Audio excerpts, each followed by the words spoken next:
There's an app on your phone that knows what makes you angry. It knows what makes you afraid. It knows what makes you feel lonely and what makes you feel seen. It knows which topics make you stop scrolling and which make you keep going. It knows your political leanings, your insecurities, your relationship status, and the approximate time you fall asleep at night. And it has never asked you a single question. It simply watched. And what it learned about you is more detailed and psychologically precise than anything your closest friends know about you. In many cases, it is more accurate than what you know about yourself. This is not science fiction. This is the stated business model of the most used applications on Earth. In 2021, Frances Haugen, a former Facebook data scientist, leaked thousands of internal documents to the press and testified before the United States Senate. What those documents revealed was not that Facebook had accidentally created an addictive product. They revealed that the company had actively chosen engagement over the well-being of its users. The algorithm was not a neutral tool. It was a system deliberately optimized to maximize the time you spent on the platform regardless of what that cost you. The mechanism behind this is called operant conditioning.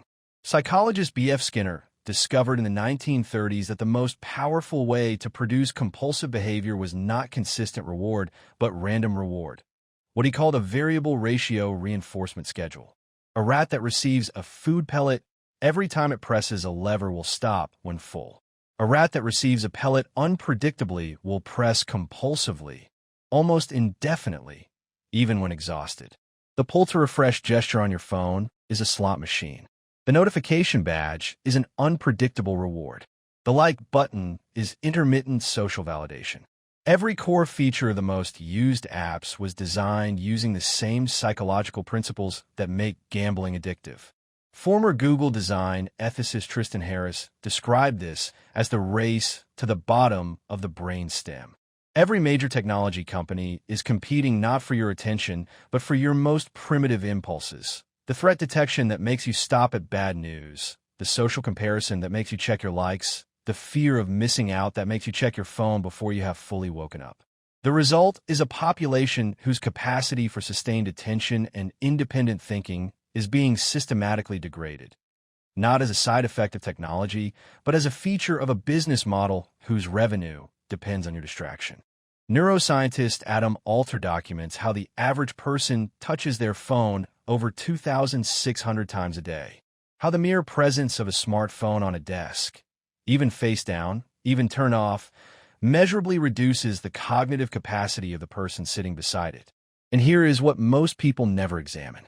The content the algorithm shows you is not chosen because it is true or important. It is chosen because it produces engagement. And the content that produces the most engagement is almost universally the content that produces the strongest emotional response. Outrage, fear, desire, tribal validation.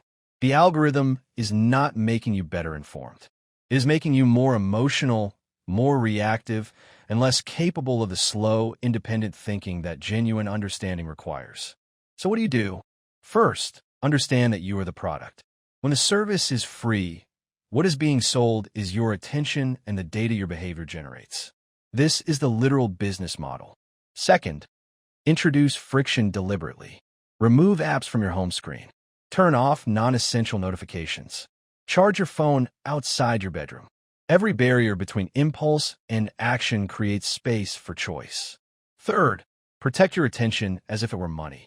Because it is. Every minute spent in reactive scrolling is a minute not spent in the kind of focused thinking that builds something real. There's an app on your phone that knows what makes you angry, what makes you afraid, and what keeps you scrolling. The question is whether you know it as well as it knows you.